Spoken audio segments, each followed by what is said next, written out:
Thank you, Mr. Chairman, and welcome, Mr. Bessent, and welcome to your family. It's good to see everyone here today. So last month, President Trump said he supports repealing the debt limit. So do I. So there we are, Donald Trump and Elizabeth Warren are singing from the same hymnal. Mr. Bessent, let's make it a trio. Do you agree with President-elect Trump that the debt limit should be repealed?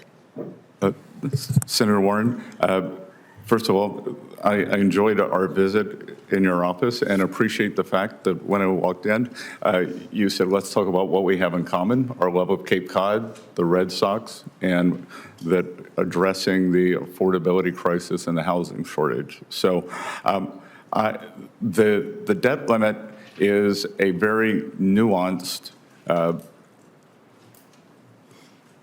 convention. What I would like to do is get back to you and President Trump. I'd like to do a survey of market participants with this amount of debt. It's very fragile equilibrium that we sell bonds in. Mr. Bessent, forgive me for just a minute here, because this is the question about I'm not asking you whether or not we ought to increase our debt. I'm asking a very different question, and that is whether or not we should have a statute in place that says there's a debt limit that, if we don't increase the debt limit, would cause us to default.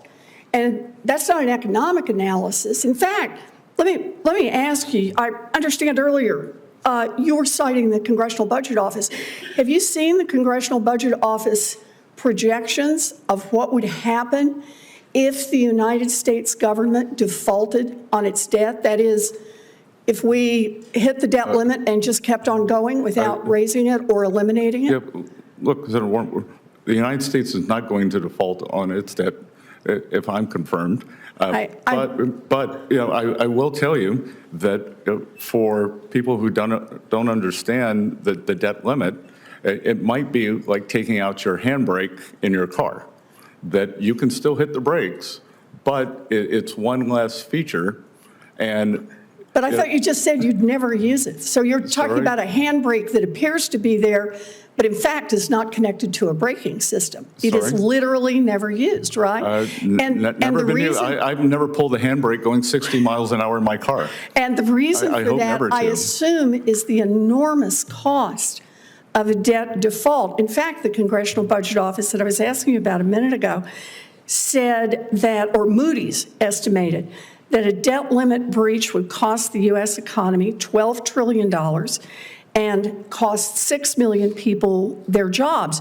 I think this is the reason that President-elect Trump said that eliminating the debt limit is, quote, the smartest thing Congress could do. And I'd like for Congress to do the smartest thing, and that is eliminate the debt limit so we don't have this problem. Well, Senator Warren, I will tell you that once President Trump takes office, and if I'm confirmed, if he wants to eliminate the debt limit, I will work with him and you on that. Great, because I agree with President-elect Trump that the debt limit should be repealed.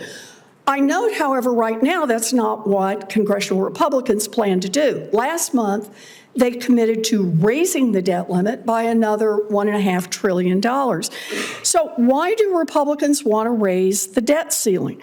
Because their plan is to shovel new tax cuts to billionaires, and that would increase the debt by more than $1 trillion just in the next 4-year period. During his first term, President Trump's only major legislative achievement was his 2017 tax cuts that mostly got sucked up by millionaires, billionaires, and giant corporations.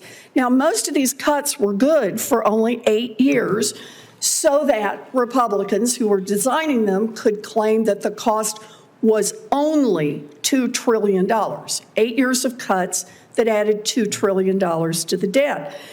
Now we're talking about Republicans and President-elect Trump who want to give those same rich people and giant corporations more years of tax cuts. And I just want to be clear that we understand each other here, that I think it was Senator Warnock who asked you about, is there any billionaire rich enough who you wouldn't support a tax cut for going forward? That I think it's unwise to single out any Rich people? any individual.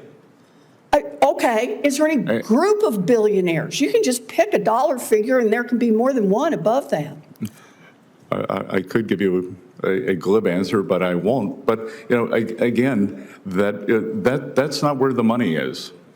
At one point when President Obama was debating Mitt Romney, the moderator said, "But sir, that would make collections go down." And he said, "Yeah, but it's about fairness." And I have to tell you, Senator Warren, I'm about collection.